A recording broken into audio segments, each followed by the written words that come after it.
बोला ही बजा वही बाजा। अनेक प्रकार के वाद्य यंत्र बजने लग गया, अनेक प्रकार के जात कर्म नांदी मुख श्राद्ध कराया गया।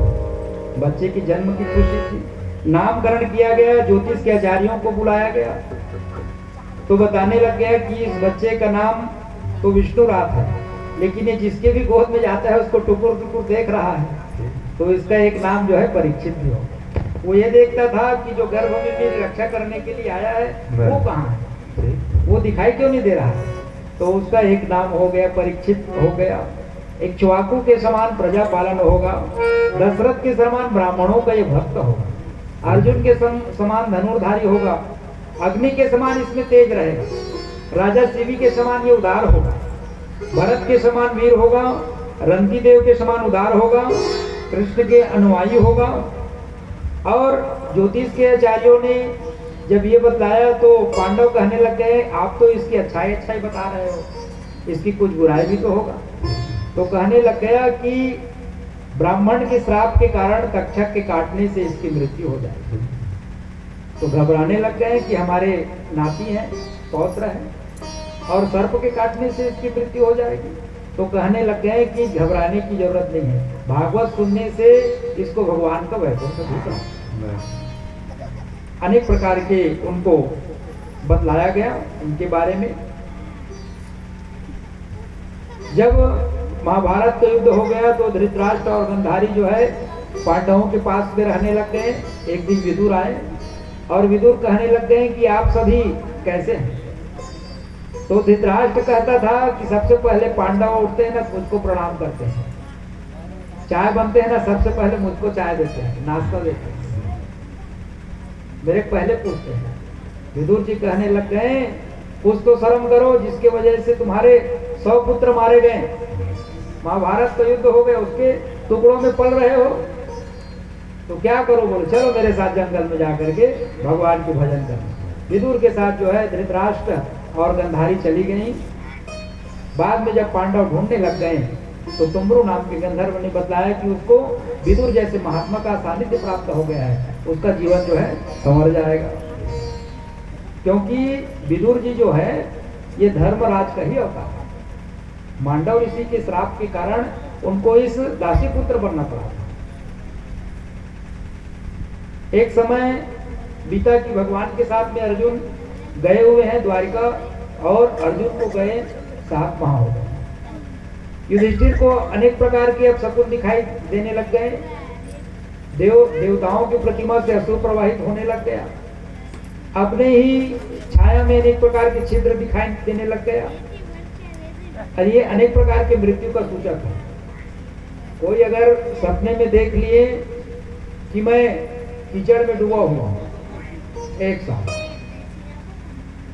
वैसे देख रहे हो सपना में, ऐसे दोनों कान बंद करके देखना है और सुनागे ठीक है, हमने सुना इसको 6 महीने। अब सब आपसे और बताओ तो बात में अब जगह नहीं बताऊंगा। तो ये मृत्यु का सूचक है। अनेक प्रकार के अब शकुन धृतराष्ट्र को युधिष्ठिर को दिखने लग गया, समाहित होने लग गया। और अर्जुन 7 महीने के बाद आया तो उसका जो मुख एकदम मलिन हो गया।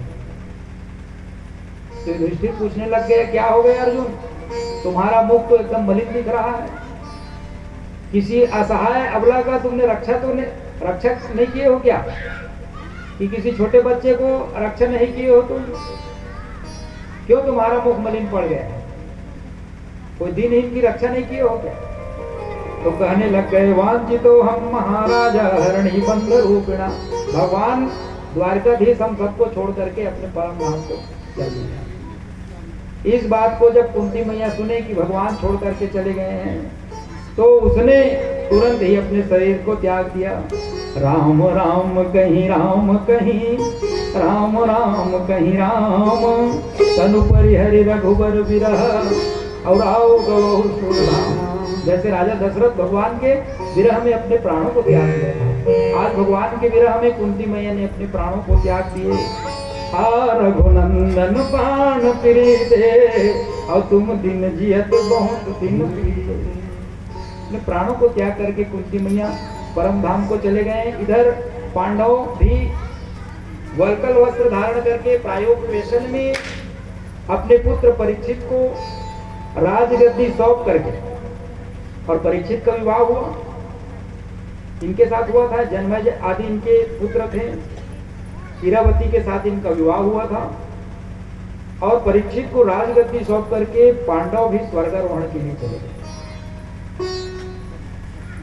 क्योंकि जान रहे हैं कि इस महाभारत के युद्ध में हमने अनेकों वध किए, ब्रह्म हत्या भी किए हैं, तो उनके निवृत्ति के लिए हम केदारनाथ क्षेत्र में भगवान का दर्शन करें। तो उस केदारनाथ क्षेत्र से होते हुए पांडव जो है स्वर्गारोहण के लिए गए। तो भगवान शंकर कहने लग गए ये लोग हत्यारे हैं, इनको मैं दर्शन नहीं दूंगा।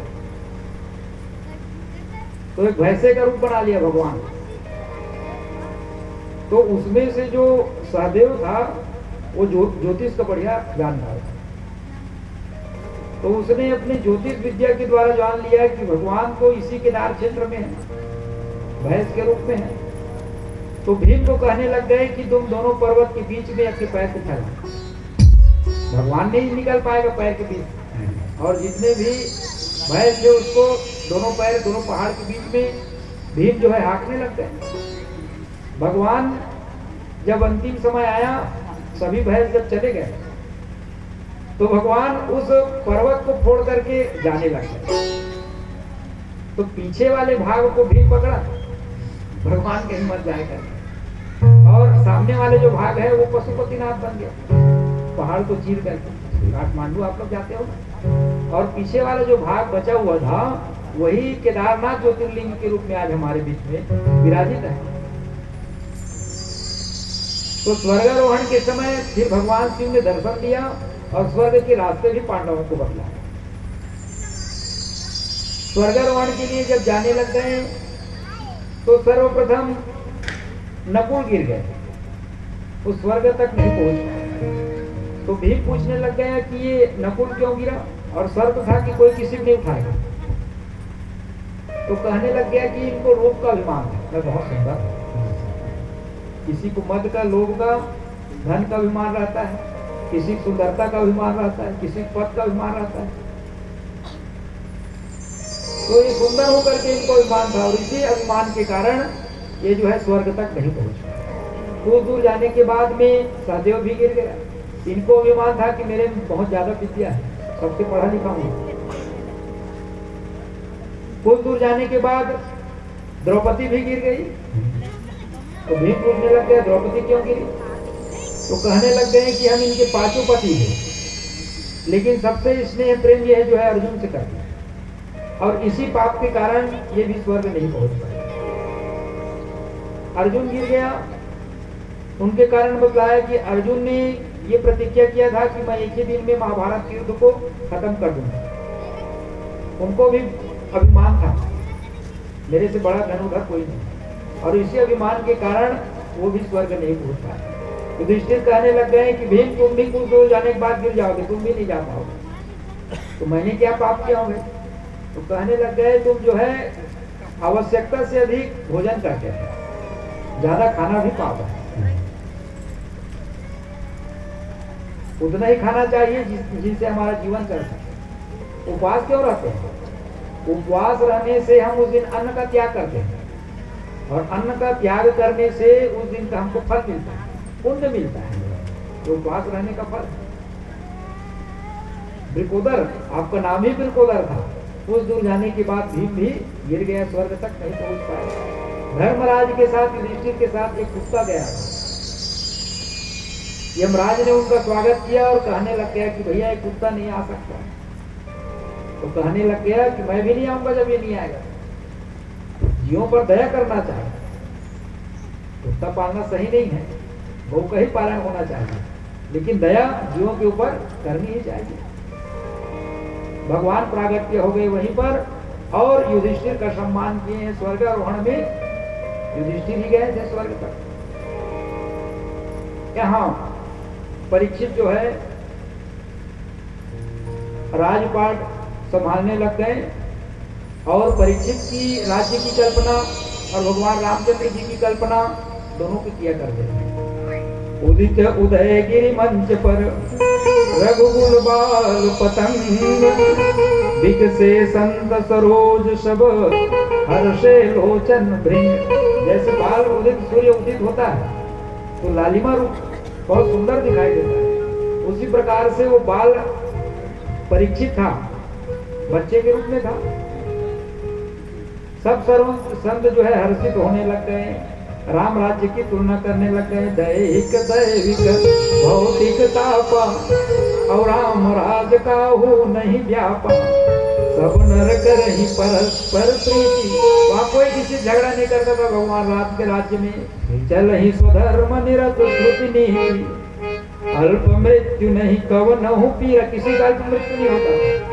और उसी राज्य की कल्पना राजा परीक्षित के राज्य से करने लग गए। एक समय रूप बदल करके राजा परीक्षित जो है अपने राज्य में जाने लग गए, मेरे राज्य में क्या हो रहा है, प्रजा क्या कर रहे हैं। तो उसने एक अद्भुत दृश्य देखा, एक गौ माता और एक बछड़े जो एक ही पैर में खड़े हुए थे, उसको एक काला कलूटा सा व्यक्ति जो है डंडे से मार रहा है। इस दृश्य को जब राजा परीक्षित ने देखा, मेरे राज्य में गौ माता के ऊपर इतना अत्याचार है, जिसके लिए भगवान ने अवतार लिया, विप्रधेनु सुर संत ही, और जिसके कारण ही भगवान का नाम गोविंद पड़ा, गोपाल पड़ा, गौ चराने के कारण मेरे राज्य में गौ माता के ऊपर इतना अत्याचार। अपने खड्ग से तलवार निकाले और मारो तेरम भद्रम दे हला नाम में ही शास्त्र, मैं इस तलवार से इनका वध कर दूंगा। गौ माता के पास जाकर के कहने लग गए कि मैं तो पहचान गई कि आप साक्षात धरा देवी पृथ्वी, क्योंकि पृथ्वी का ही आदि भौतिक स्वरूप गौ माता है। भगवान के पास जब प्रार्थना करने के लिए पृथ्वी मैया गए थी तो गौ का रूप बना करके गए। संग गो तनुधारी भूमि विचारी,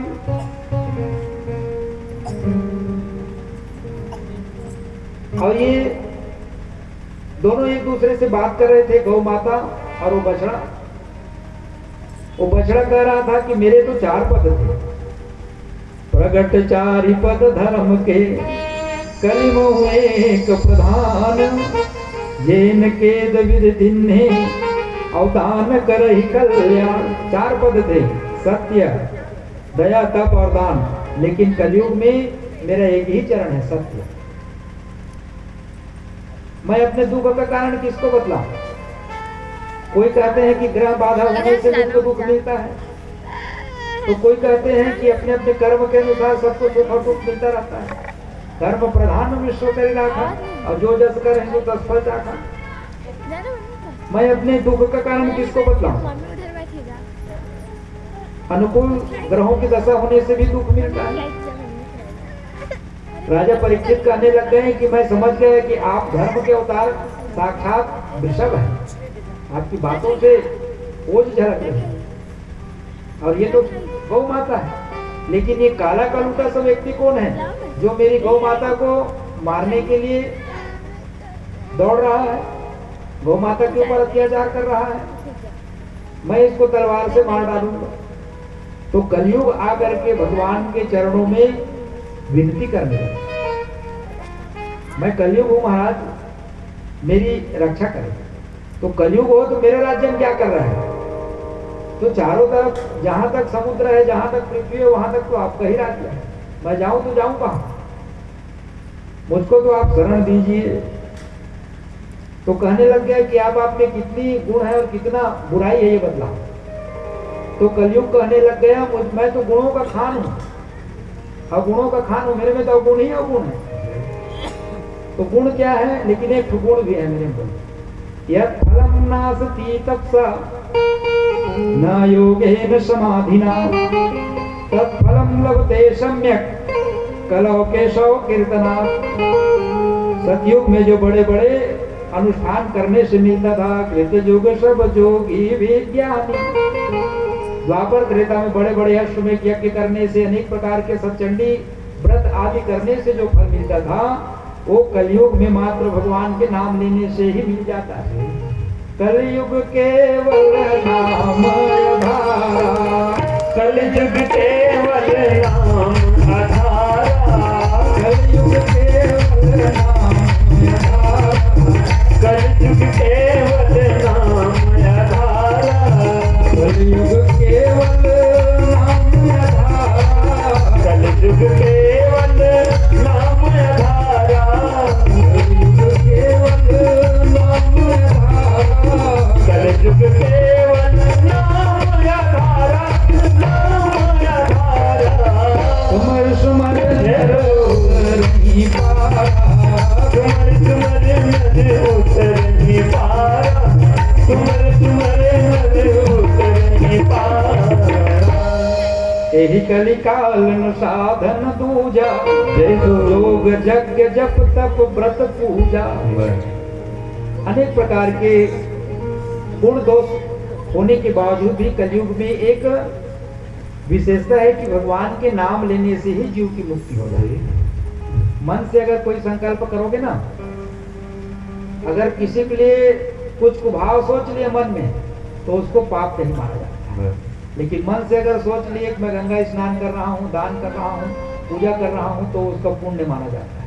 ये कलयुग का विशेष जो है आरक्षण प्राप्त है कलयुग में। कलयुग को भगवान का आरक्षण शुरू से चले आप भाई, अभी बात नहीं। इस गुण पर परीक्षित जो है रीझ गए और प्रसन्न थे, तो कहने लग गए, आप 4 स्थान पर रहे। कौन कौन से स्थान में रहे भाई? द्यूतम पाना स्त्रीषु न तत्र धर्म चतुर्विधा। द्यूत क्रीड़ा होता है जहां जुआ खेला जाता है, वहां कलयुग का वास है। पाना जहां मदिरा पान किया जाता है, वहां कलयुग का वास है। वे विचारणी स्त्रियां जहां रहती हैं, वहां कलयुग का वास है। जहां गणिकाएं रहती हैं, जहां हिंसा होता है, वहां कलयुग का वास है। कलयुग कहने लग गया, परिवार लंबा है महाराज, 4 लोग से गुजारा नहीं होता, एक आध बढ़िया स्थान और दो। तो भगवान परीक्षित प्रसन्न थे। पुनः जाय मानस जात रूप मदद प्रभु, स्वर्ण में आपका निवास हो जाए। अब ये बदलाव, सब सोना पहनने पर तैयार ही था, सब लोग सोना पहनना है, और सोना कलयुग के वास है, तब कैसे बनी? तो उसमें भी संशोधन किया गया।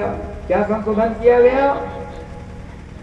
जो खून पसीने से कमाया हुआ धन है, मेहनत से जो कमाया हुआ, उसमें कलयुग का वास नहीं है। और किसी को मार के, लूट के, डकैती करके, भ्रष्टाचारी करके, घूस लेकर के कमाया हुआ जो पैसा है, उसमें कलयुग का वास है। और कौन पैसा कमा बढ़े ले हो ना, तो नहीं पहना बढ़िया। क्योंकि भगवान कहता है कि धातु में मैं हूँ, धातु में सोना मेरा ही रूप है। भगवान गीता में कहें, धातु नाम आश्मी कांचनम, जड़ चेतन गुण दोष में विश्व किन्न करता, सब भगवान ही है। अनेक प्रकार के इस कलयुग में दोष है, लेकिन भगवान के नाम लेने से ही जीव का कल्याण हो जाता है।